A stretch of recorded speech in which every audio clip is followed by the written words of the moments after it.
We recently read an article in the New York Times that declared Belgrade, Serbia, the cocktail capital of Europe. We'll be the judge of that. We have a night in Belgrade, and so we want to find out for ourselves.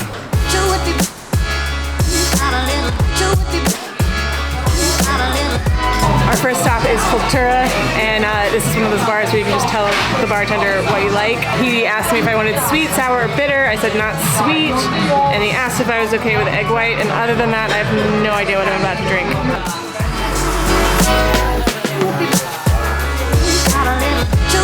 Okay, stop one was a success. And what do you think 2 cocktails in a relatively fancy cocktail bar? So the story in that place is that the 2 owners were working in bars and nightclubs and thought that Belgrade needed like a sophisticated cocktail bar, so it opened in 2012. And the total for our 2 cocktails was $11.55. Bargain! Our ride's here. Marks out of 10? I would give that a 9 out of 10. I really enjoyed my drink. Great little bar. Nice atmosphere, nice Tuesday night sort of atmosphere. Bartender was great. Yeah, so that was a really good, solid 9 out of 10.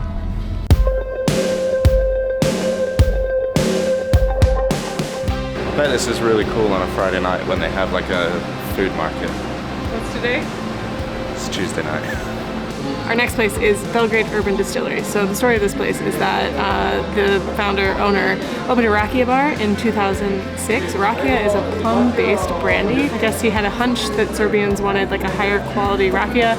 It did really well, so he then later opened this place, a full-blown distillery. I think they offer 23 different types of rakia here, different fruits, plum, apricot, blah, blah, blah.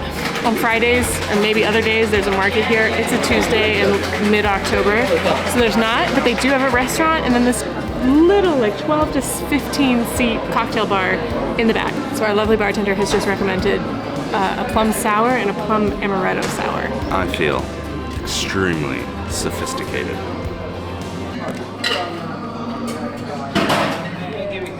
Was that necessary?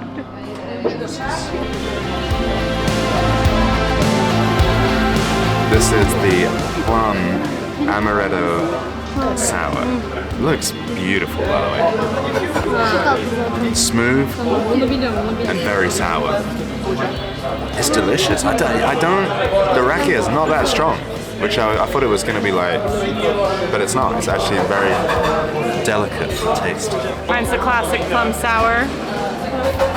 Flour. We were just talking. I get rakia confused with ouzo, and they drink rakia in Turkey. Yeah. But I'm thinking of not rakia. People are gonna make fun of me because it's not the same. It's plum brandy. It's like totally different. What am I thinking of that's like ouzo but in Turkey? This is killing me. I'm gonna look it up after this and probably still leave this in to look like an idiot, but this is delicious. Yeah, it's like a delicious like brandy sour. Was that haze that just ran behind you? There's a kid. So we have a babysitter. More on that later. But there's a kid over here who's like 10, 9, 10, just like watching his phone. While presumably his parents or caregivers like have a drink at the bar, and I was just like, is that us in a few years where Hayes just gets to like watch his TV shows at the bar while we have a night out?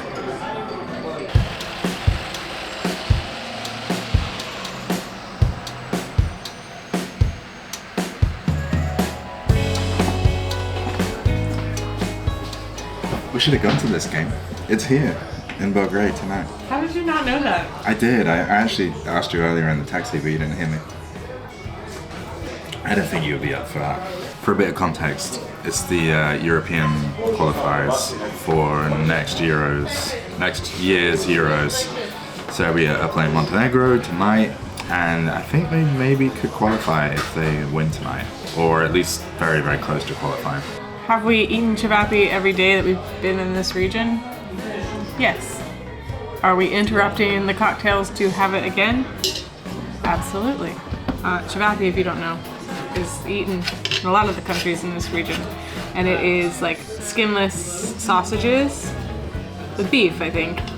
And you eat them with kaymak and raw onion. Kaymak is like clotted cream, and then delicious kind of like pita bread. It's too much. Don't slaughter me for how I'm eating this. Anyway, it's delicious, it's budget friendly. It's good to sop up cocktails. I think it's like beef and pork mix. Is it? I think. So I think I read that. Really? In the menu last night that it was a good percentage of each. Whatever it is, it's delicious, and we'll be back to cocktails soon. I keep forgetting to give information in case somebody's watching this because they're actually coming to Belgrade. The drinks at the last place for $8.50 each. What's that, like $7? Dinner, which included 2 beers, a water, 10-piece cevapi, kaimak, and chopska salad, and french fries was $2,000, which is like $17. Let's go to the next place. Oh, we're like one of those like Instagram photos. What's that? How's it like? I don't know. Like this is. I'm doing the face. Hold my hand like Travis Kelce. No, it's like this. You got it interlocked. Oh. Fun fact about Stephanie and I is that Stephanie hates to hold hands. Like, hates it. I hate most human touch. But like, I always try and hold your hand, and the longest it lasts is about 3 seconds. So we're doing pretty well. The next bar is another one of those trust the bartender ones. There's no printed menu. I trust all bartenders.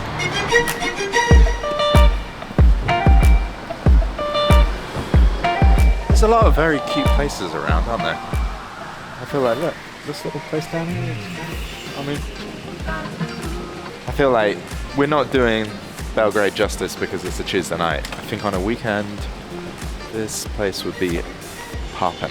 Okay, you're gonna pronounce the name of this neighborhood? I don't know the name of the neighborhood, but it is the cobbled street section of tonight's tour of Belgrade cocktail bars. Cobbles are not that very nice to walk on, actually.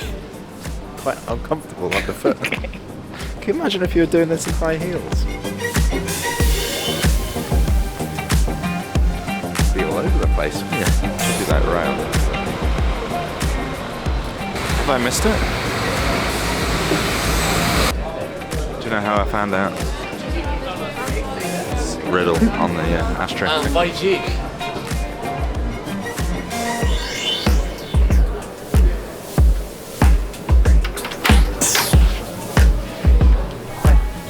Hi. Is it okay? No. For a picture?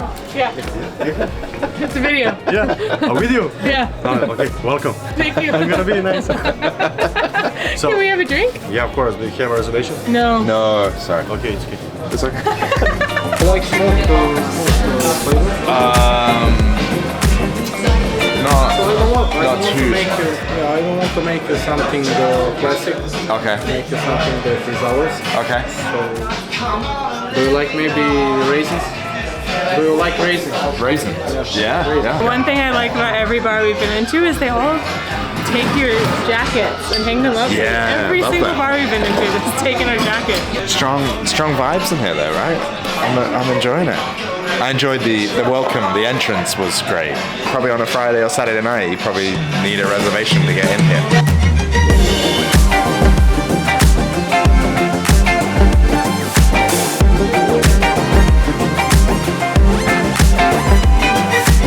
Great thing about cocktails, right, is the theater of making a cocktail. And like, I feel at this place, like they force you to sort of watch and see how they're putting together your cocktails. And that's really cool. Like, that's been lost a little bit, I think, from cocktail bars. So props to these guys. That was very cool. And it's very delicious. The 1700 for two? Yeah. Okay, it's a bit loud in there, but what we drank. So they have over 60 signature cocktails there. That's why they don't have a menu. I had tequila, with cucumber juice, and salt. And I'm sure I'm forgetting something because that sounds really boring, but it wasn't. It was delicious. Pete said he liked old fashions, but then he had a drink that was created a few days ago with Diplomatico rum and Malaga raisin syrup. There was like thyme on top. They were both delicious. Also, they cost 1,700. What is it even is the currency here? Serbian dinar? I don't know. It's like not even $20. It's like not even, it's like $15. Anyway, good value. One other note is that to be a bartender in Belgrade, you have to have like the most extraordinary mustache. I don't think I had many close-ups, but like every bartender, not only here but at the previous 2 bars, have had like proper like speakeasy mustaches.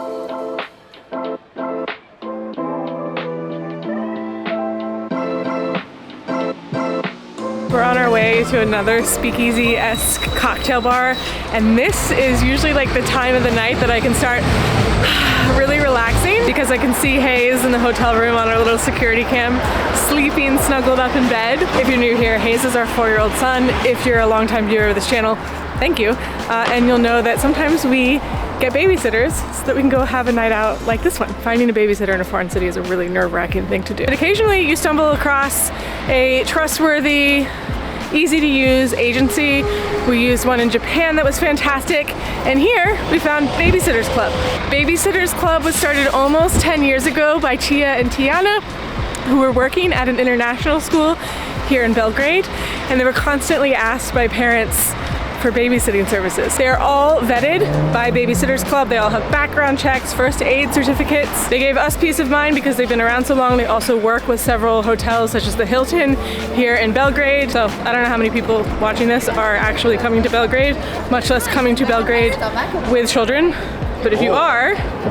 Or you live in Belgrade and you are like, oh. Yeah. Whatever the case may be, if you find yourself in Belgrade and you need a sitter, these guys are great.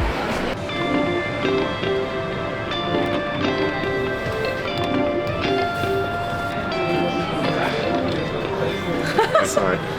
No, Is it okay? no, it's usually. Yeah. Sorry to fucked up your video. No, it's funny. We were just at Riddle and the guy had the exact same reaction. Okay.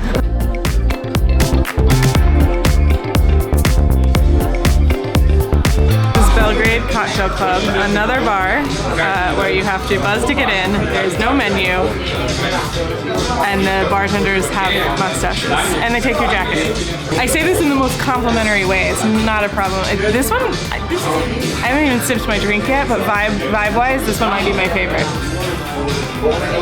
Great chat with the barman as well. Very friendly bartenders. It's been a highlight of the night for me. Yeah. It's actually the chit chat. It's been really good. Just like sitting at a bar. Actually, we were just discussing, it's probably great that we're here on a Tuesday, because I don't know that we'd be sitting at any of these bars on a weekend. I asked for something sour, and that's on the money. It's very tart. That was my favorite. That was my favorite too.